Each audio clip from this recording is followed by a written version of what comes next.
안녕하세요. 저는 치과의사 박미애입니다. 현재도 현업에 종사하고 있고, 치과의사를 한 15년쯤 된 후에 치과의사라는 직업에 조금 매너리즘에 좀 빠졌었어요. 좀 지루하기도 하고 답답하기도 하고, 의사라는 거는 개원을 하고 나면 한 20, 30평대의 병원에서 자기만 왕인 거예요. 그래서 그 상황이 좀 답답해서 마침 아로마 테라피라는 대체의학에 흥미를 갖게 돼가지고 이제 그거 공부를 짬짬이 했죠. 치과 의사를 그만두고 할 수는 없고 하면서 공부를 해가지고 한 1997년도 그 정도쯤에 이제 캐나다 연방정부 아로마 테라피스트 자격증을 땄었어요. 직접 마사지도 많이 배웠었고, 이러면서 아로마 에센셜 오일이 가지고 있는 여러 가지 효능에 대해서 흥미가 너무 많이 생겨가지고, 이제 마침 같이 계시는 선생님이 이제 치약 개발에 에센셜 오일을 사용해갖고 개발해 보시는 노력을 하고 있어서 같이 협조를 많이 하고 이 치약을 개발하게 된 거죠. 에센셜 오일은 기본적으로 거의 모든 에센셜 오일들이 항균력이 대단히 좋아요.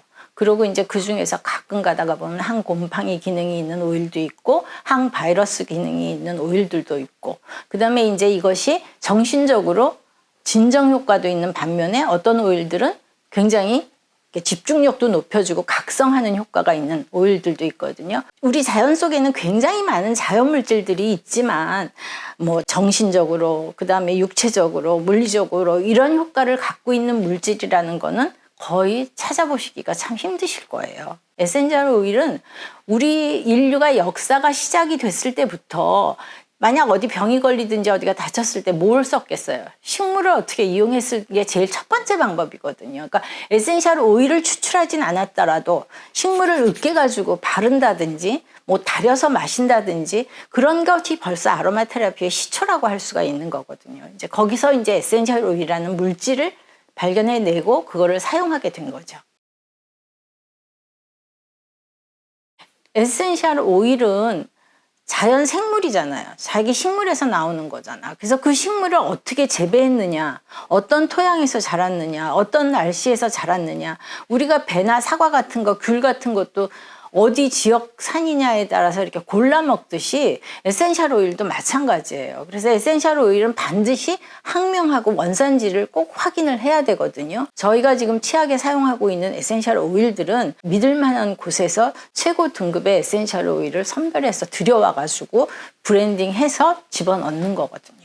여러 가지 생활 제품, 뭐 치약을 비롯해서 샴푸도 그렇고 샤워젤도 그렇고 여러 제품들에 보시면은 이게 뒤에 성분표가 있잖아요.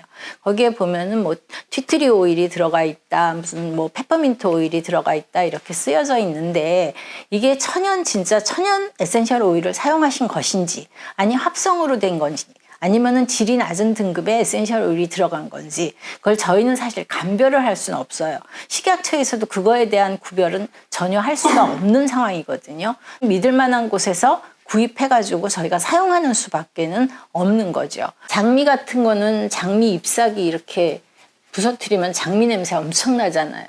아침에 손으로 직접 딴 장미 오일을 500ml짜리 우유팩 하나 정도로 얻으려면 장미 꽃잎을 한 2톤 정도 따야 된대요. 그래서 진짜 장미 오일은 엄청나게 비싸요. 예, 그러니까 시중에서 장미 오일 샀는데 뭐 한 돈 10,000원 주고 샀다 이러는 거는 질이 좀 떨어지는 거죠. 그래서 에센셜 오일에 잘 모르는 사람들 보고 하는 말 중에 하나가 잘 모르면 그냥 비싼 오일 쓰세요. 이렇게 얘기를 하는 거하고 똑같이 좋은 물품에는 돈 많이 준다 하는 그런 거. 그 다음에 지금 그래서 이스터 치약도 약간 가격이 높은 게 아닐까 하는 생각을 합니다. 치과를 방문할 수 있는, 그러니까 치료를 하기 위해서 방문할 수 있는 횟수는 줄어든다는 거죠. 1년에 한 번 스케일링을 하십시오 하는데 관리 잘하고 이 잘 닦으면 1년 뒤에 스케일링 하러 가도 선생님이 별로 할 게 없네요 하는 얘기를 하시죠. 치과 질환은 한 번 생기기 시작하면 다시 되돌아갈 수 없는 질환이에요. 그리고 치과 질환은 자꾸 옆으로 번져요. 그러니까 한 이가 골맞잖아요. 그거 그대로 방치하면 그 옆에 니로 계속 옮아가는 거거든요. 그래서 치과 질환은 우리 선생님들이 환자들한테 제일 먼저 뭐라고 얘기하냐면 발견 즉시 치료하는 것이 제일 돈을 덜 들이는 방법이라고 얘기를 해요. 충치가 깊어지면은 그냥 판에서 될 일이 그 다음에는 씌워야 되고, 씌워서 안 되면 신경 치료해야 되고, 그 다음에 이 발치해야 되고, 그 발치한 치 하면 임플란트 해야죠. 옆에니까지 옮겨가죠. 점점 비용도 많이 들고 구강 내는 엉망진창이 되는 거죠. 버블 치약을 이제 자기가 계속 갖고 다니면서 쓰다가 보면 자기 나름의 요령이 생겨요. 근데 저희 같이 나이가 먹으면 아무리 관리를 잘해도 음식물도 끼고 시간 사이도 좀 벌어지고 이런 일이 생기거든요. 그러니까 칫솔질 다 하고 난 다음에 그 다음에 또 버블로 하시는 분도 계시는 것 같아요. 친구들이랑 밥 먹고 나서 양치할 그러니까 걸진 음식을 먹을 때가 있잖아요. 맵고 짜고 막 이런 음식 먹고 나면은 생선 같은 거 먹었을 때 입에서 비린내도 나는 것 같고 그럴 때 칫솔은 없고 그럴 때 버블 치약 사용하면은 정말 좋아요. 저희는 치약을 먼저 개발을 했고 그 다음에 이제 어느 정도 시간이 지나갔고 버블 치약, 거품 치약을 개발을 하게 됐는데 항암 환자들이 제일 어려워하는 게 뭐냐면 점막. 그러니까 이 구강 점막이 막 허는 거. 그러니까 칫솔질을 제대로 못 하시는 거예요. 그리고 곰팡이균도 생기고 우리가 강한 항균 치약을 사용하게 되면은 제일 문제점이 뭐냐면은 입안이 건조해지면서 곰팡이균들이 생겨버려요. 그러니까 문제점이 많거든요. 버블 치약은 사실 뭐 굳이 센 양치질이 필요 없이 사용할 수 있는 거니까 도움을 굉장히 많이 받죠.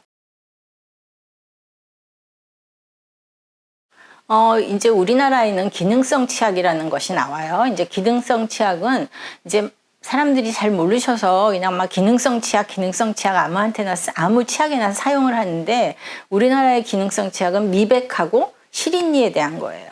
그러니까 미백은 과산화수소가 반드시 들어가야지만 미백 기능성이라고 인정을 받는 거고 실린니에 대한 거는 질산칼륨이라는 성분이 들어가야지만 실린니에 대한 기능성 치약이라고 인정을 받게 돼요.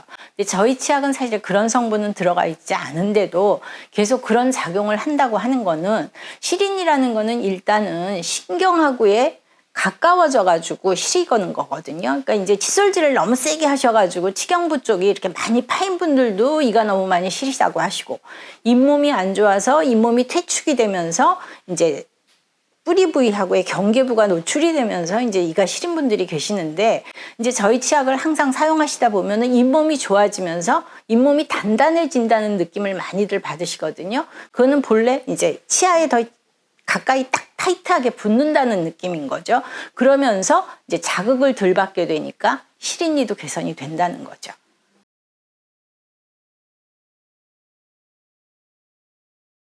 치아가 누래진다는 것도 결국은 세균의 문제거든요. 세균이 없어지면은, 그러니까 치아를 누렇게 만드는 세균수를 줄여주면은 치아는 누렇게 되지 않아요. 근데 우리가 치과에 가셔서 이제 미백 치료를 받으시는 분들 계시잖아요. 대부분 가산화수소 써가지고 이제 하얗게 표백을 하는 거거든요.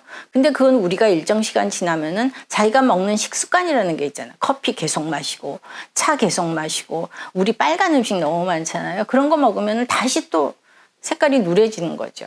그러면 또 병원에 가서 또 그런 표백 그런 치료를 또 받게 되고. 근데 그게 아니라 계속 세균수를 줄여주면은 이는 그렇게 많이 누렇게 될 일이 없죠. 그리고 커피나 차 같은 거 마시고 난 다음에 양치질까지 못 하시더라도 거품 치약으로 양치를 해내고 나시면은 세균은 확실히 줄죠. 그런 작용에서는 미백에도 훨씬 도움이 많이 되죠. 우리가 음식을 먹으면 바이오필름이 생기고 치태가 되고 그것이 치석이 되고 그러는데 일단 치석이 돼버리면은 아무리 칫솔질을 세게 해도 치석은 안 없어져요. 치태가 되기 전에 빨리 깨끗이 닦아서 없애야 되는 거거든요. 그래서 우리가 333요법이라는 얘기를 많이 하잖아요. 뭐 식후 3분 이내에 뭐 3분 동안 뭐 이런 얘기를 하는데 되도록이면은 식후에 30분에서 1시간 내에 칫솔질을 하셔가지고 빨리 이 세균을 죽여갖고 치태화되는 거를 막아주는 게 제일 좋은 방법이에요. 이미 다 나빠져가지고 염증 생겨서 피나고 이런 것들은 치과에 가셔갖고 치료 받으셔야 돼요. 칫솔질로 그 치석을 없애겠다거나 뭐 이런 생각을 하시는 거는 정말 말도 안 되는 얘기죠. 우리 입안 속이 자연 생태계하고 똑같다는 얘기를 하잖아요. 이제 생태계도 똑같아요. 숲을 깨끗하게 이쁘게 정리해 놓고 누가 또 오잖아요. 벌나비도 꼬이고 잡초도 자라고. 그럼 우린 맨날 그거 뽑아줘야 되고 관리를 해주면 이쁜 숲이 되는데 그냥 방치해 놓고 가만히 놔두면은 그냥 뭐 온갖 해충이라든지 뭐 잡풀들이 막 자라는 웅성한 그게 되잖아요. 그거하고 똑같아요. 우리 입안도 적정 세균수로 매일 관리를 해주면은 깨끗하고 건강한 그 구강이 되는데 그러지 않고 그냥 막 방치해갖고 그냥 그대로 놔두고 이렇게 되면 그 다음에 염증 생기고 곰고 피나고 그런 다음에는 칫솔질이나 치약 갖고 해결할 수 없다는 거죠. 그땐 병원을 가셔서 깨끗하게 정리를 한번 해놓고 그 다음부터 양치질 잘 하시고 좋은 치약 사용하시고 관리를 잘 하셔야 건강한 구강을 유지할 수 있는 거죠.